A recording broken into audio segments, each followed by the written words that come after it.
सभी भक्तजनों को मेरा सादर जय सिया राम। ईश्वर की असीम अनुकंपा आप सभी पर बने रहे, ऐसी मेरी शुभकामना है। आज मैं एक ऐसे विषय पर चर्चा करूंगा जिसमें अधिकांश भूल होती है। हम लोग व्रत करने वाले या पूजा पाठ करने वाले ज़्यादातर लोग इस बात से परिचित नहीं होते। हम जानते हैं कि हमारे घरों में जब भी कोई पूजा पाठ होता है, गृह प्रवेश होती है या ग्रह शांति होती है या शादी विवाह होता है, सत्यनारायण की कथा होती है, जो भी होता है उसमें कलश पूजन किया जाता है और कलश पर नारियल रखा जाता है। लेकिन नारियल को कोई तो नारियल का मुंह पानी में डुबो देता है, कोई नारियल का मुंह ऊपर की तरफ रखता है, कोई नारियल का मुंह दाएं रखता है, कोई नारियल का मुंह बाएं रखता है। इसका मतलब ये है कि जैसी जिसकी इच्छा हुई नारियल को उसी तरह से कलश पर विराजमान कर देते हैं। लेकिन हमारे शास्त्रों में हर पूजा का एक विधान है और इसी तरह कलश पर नारियल रखने का भी एक विधान है। विधि विधान के साथ जो पूजा की जाती है वही पूजा फलीभूत होती है। तो आज हम ये बताएंगे कि कलश पर नारियल रखने की सही विधि क्या है। सबसे पहले तो हम एक जटायुक्त नारियल ले लें, जैसे ये नारियल मेरे पास है। इस नारियल पर हम एक लाल कपड़ा लपेटें। मैंने इसमें लाल कपड़ा नहीं लपेटा हुआ है, लेकिन आप इसके ऊपर लाल कपड़ा जरूर लपेटें और लाल कपड़ा के ऊपर ये मौली लपेटें जो हमने इसमें लपेटी हुई है। और मौली इस तरह लपेटें कि वो लाल कपड़ा जो है वो खुला ना रहे। और अब जब हम कलश पर नारियल रखते हैं, सपोज करो आपके पास मिट्टी का कलश है या तांबे का, पीतल का कलश, तांबे का कलश है, तो जब हम कलश पर नारियल रखते हैं तो एक मंत्र पढ़ा जाता है। वो मंत्र ये है, ओम या फलिनीर्या अफलाय पुष्पा यांश्च पुष्पिणी बृहस्पति प्रसूतास्ता नो मुंचन्त्वं ग्वंह सह। अब हम कलश पर नारियल कुछ लोग तो ऐसे रख देते हैं ऊपर की ओर मुंह करके, कुछ लोग कलश पर नारियल ऐसे रख देते हैं नीचे की ओर मुंह करके, कुछ लोग कलश पर नारियल ऐसे रखते हैं, कुछ लोग कलश पर नारियल ऐसे रखते हैं, कुछ लोग कलश पर नारियल ऐसे रखते हैं और कुछ लोग कलश पर नारियल इस तरह रखते हैं।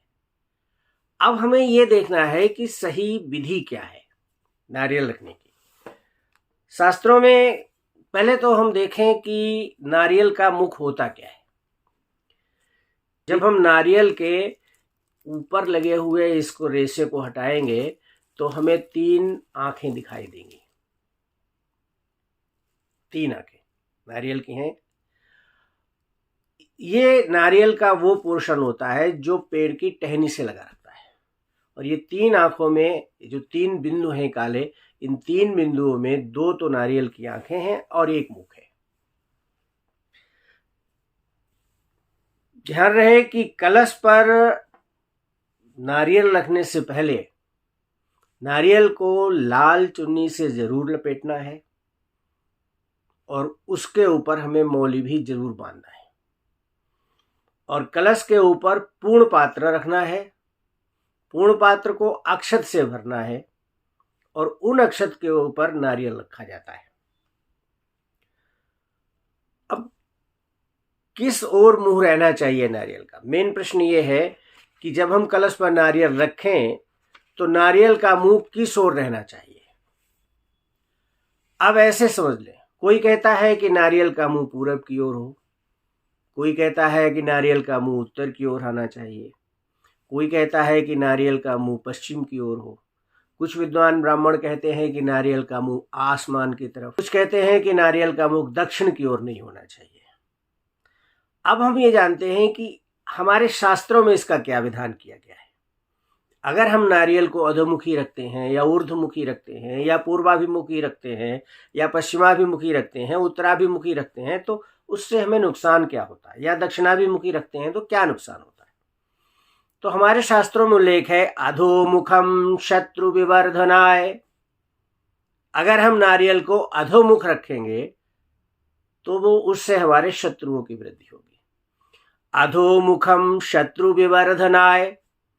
और अगर हम ऊर्ध्वमुखी रखते हैं, जैसे ऊपर की तरफ मुंह करके इस तरह रखते हैं, तो ऊर्ध्वस्य वस्त्रम बहुरोग वृद्धये। ऊर्ध्वमुखी रखते हैं तो हमें इससे रोगों में वृद्धि होती है। अधोमुखी रखते हैं तो हमारे शत्रु बढ़ते हैं। और अगर प्राची मुख रखते हैं, यानी कि पूरब की ओर मुंह करके रखते हैं, तो प्राची मुख वित्त विनाशाय, तो हमारा धन नष्ट होता है।